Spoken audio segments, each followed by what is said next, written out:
வணக்கம். இந்த சுவாரஸ்யமான கதை தொகுப்புக்கு உங்களை ரொம்பவே உற்சாகமா வரவேற்கிறேன். இன்னைக்கு நாம பார்க்க போற விஷயம் ரொம்ப இன்ட்ரெஸ்டிங்கானது. ஒரு புத்திசாலி மருமக தன்னோட சமயோஜித புத்தியை வச்சு எவ்வளவு பெரிய சவால்களையும் எப்படி அசால்ட்டா முறியடிக்கிறாங்க அப்படிங்கறத தான் இன்னைக்கு நாம அலச போறோம்.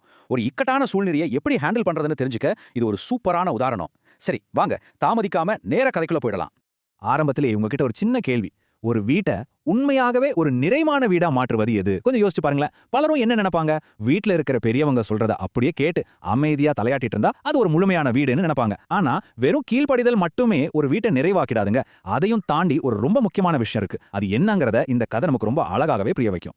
பகுதி 1. மாமனாரின் தேடல். ஒரு புத்திசாலி மருமகளை தேடி. ஒரு வீட்ல ஒரு பெரியவர் இருந்தார். அவருக்கு 3 மகன்கள். அதுல மொத 2 பேருக்கும் கல்யாணம் ஆயிடுச்சு. அந்த 2 மருமகங்களும் எப்படின்னா, பெரியவர் என்ன சொன்னாலும் அப்படியே கேட்பாங்க. ஆனா அவங்களா சொந்தமா ஒரு விஷயத்த கூட யோசிக்க மாட்டாங்க. எந்த ஒரு புதுமையோ சமயோஜித புத்தியோ அவங்க கிட்ட இல்ல. இது அந்த பெரியவருக்கு ரொம்பவே வருத்தமா இருந்துச்சு.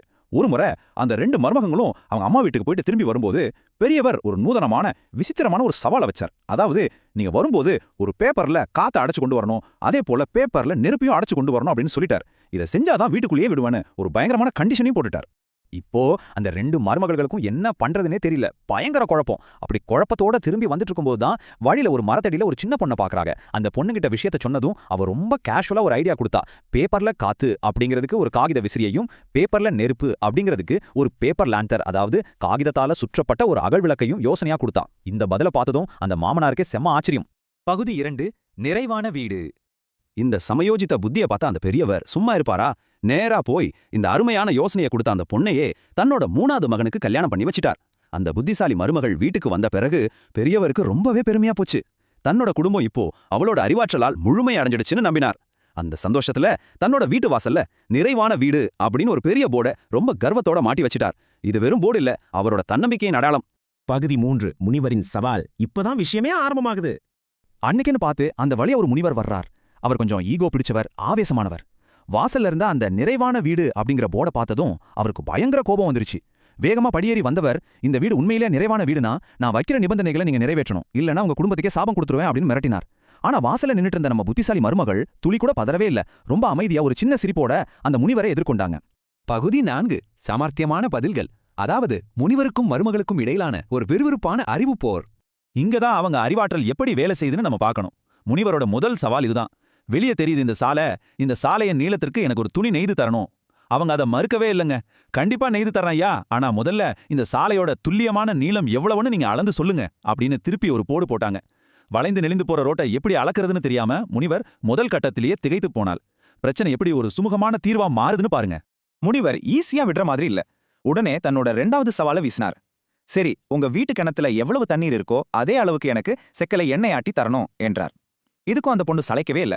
தாராளமா ஆட்டி தரேன், ஆனா முதல்ல கிணத்துல எவ்வளவு தண்ணீர் இருக்குன்னு அளந்து சொல்லுங்க அப்படின்னு அசால்ட்டா பதிலடி கொடுத்தாங்க.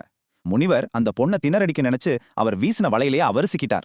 இப்போதான் தோற்று போறத உணர்ந்த முனிவர் தன்னோட கடைசி பிரம்மாஸ்திரத்தை எடுத்தார். கையில ஒரு புறாவை வச்சுக்கிட்டு, நான் இப்போ இந்த புறாவை பறக்க விட போறேனா இல்ல கூண்டுக்குள்ள அடைக்க போறேனா சொல்லு பார்க்கலாம் அப்படின்னு கேட்டார். இது ஒரு அட்டகாசமான டிராப். அவங்க பறக்க விடுவீங்கன்னு சொன்னா அவர் அதை அடைச்சிடுவார், அடைப்பீங்கன்னு சொன்னா பறக்க விட்டுடுவார். எப்படி சொன்னாலும் அந்த பொண்ணு தோத்து போறது உறுதி அப்படிங்கிற ஒரு சிச்சுவேஷன்.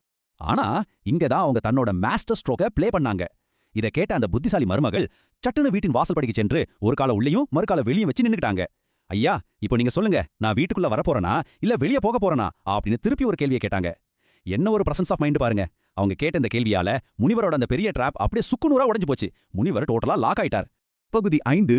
புத்திசாலித்தனமே வெற்றி. முனிவரின் சரணடைதல். அந்த பொண்ணு ரொம்பவே பணிவா, எல்லாம் தெரிஞ்ச முனிவரான உங்களாலேயே என்ன போன்ற சாதாரண பொண்ணோட கேள்விக்கு பதில் சொல்ல முடியலன்னா நான் எப்படி உங்க கேள்விக்கு பதில் சொல்ல முடியும் அப்படின்னு கேட்டாங்க. அந்த பொண்ணோட சமயோஜித புத்தியை பார்த்து முனிவர் நிஜமாவே வியந்து போயிட்டார். தன்னோட ஈகோ, கர்வம் எல்லாத்தையும் விட்டுட்டு, உண்மையிலேயே உன்னோட இந்த புத்திசாலித்தனத்தால இது ஒரு நிறைவான வீடுதான் அப்படின்னு மனசார ஆசீர்வதிச்சுட்டு ரொம்ப சந்தோஷமா கிளம்பி போனார்.